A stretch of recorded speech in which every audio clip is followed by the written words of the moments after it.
Good morning friends. आज का rubric है reflecting unable to reflect due to over study. इसके साथ रिलेटेड और रूब्रिक है dullness reading while due to over study. तीसरा है work impossible from over study. इन तीनों रूब्रिक्स में एक वर्ड बहुत कॉमन है and that is over study. Over study होता है बहुत ज़्यादा पढ़ लेना। मोस्टली हम बच्चों में ये रूब्रिक यूज़ करते हैं। जो बच्चे दिन रात पढ़ते रहते हैं, बहुत ज़्यादा स्टडी करते हैं, बहुत ज़्यादा ओवर, एक्सेसिव, बहुत ही ज़्यादा। एक बच्चा होता है उसने एक बार दो बार स्टडी कर लिया बस ठीक है, लेकिन एक बच्चा होता है जो बार बार उसको रिवाइज करता है बार बार, ताकि कहीं एग्ज़ाम में या इंटरव्यू में ऐसा ना हो कि मैं बता ना सकूं। तो वो बहुत ज़्यादा ओवर स्टडी कर लेता है, बहुत ही ज़्यादा, हर चीज़ को बार बार पढ़ना। ये जो रूब्रिक है आज वाला, reflecting unable to reflect. Reflecting क्या होता है? अगर हम साइंस में इसका मीनिंग देखें तो किसी भी चीज़ पे लाइट रिफ्लेक्ट होती है, एक जगह से उसकी एंट्री होती है, दूसरी जगह पे वो पास होती है। तो उसी तरह हम यहाँ भी लेंगे। हम पढ़ते हैं, पढ़ाई करते हैं, उसको रिफ्लेक्ट करना है इन आर एग्जामिनेशन।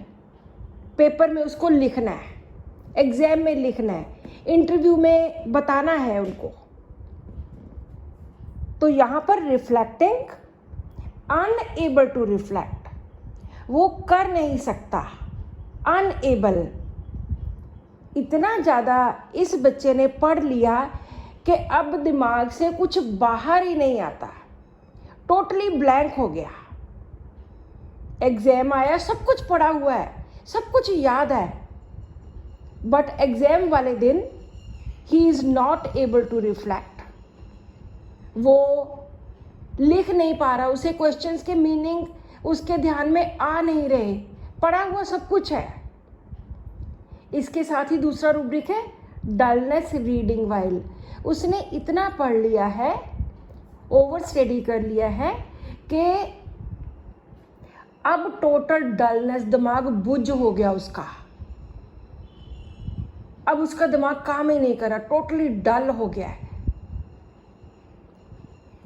और इसके साथ रिलेटेड तीसरा रूब्रिक है work impossible from over study. Over study की वजह से, ज़्यादा पढ़ने की वजह से अब वो कोई भी काम नहीं कर पाता, कोई भी मेंटल वर्क नहीं कर पाता, बिल्कुल भी उसके दिमाग में कोई बात आ ही नहीं रही। तो ये रूब्रिक हम बच्चों में इस्तेमाल करते हैं। इसकी एक ही मेडिसिन है, दैट इज़ नेट्रम कार्ब। मैंने इस मेडिसिन को बहुत बार इस्तेमाल किया है। कई बार पेरेंट्स आके बोलते हैं कि डॉक्टर साहब इसने पढ़ा तो सारा कुछ था, लेकिन पेपर में तो लिख के ही नहीं आया, इसलिए सब याद ही भूल गया, ये लिख ही नहीं पाया, सारा कुछ पढ़ा था, इतने महीने हो गए इसको तैयारी करते हुए। तो जब एग्ज़ाम आया उसमें कुछ भी नहीं लिख पाया। This is unable to reflect. Over study होने की वजह से ये बच्चे लिख नहीं पाते, डलनेस हो जाती है, काम कर नहीं पाते, वर्क इम्पॉसिबल, हो ही नहीं सकता। सो वहाँ पे हम ये रूब्रिक लेते हैं। Thank you.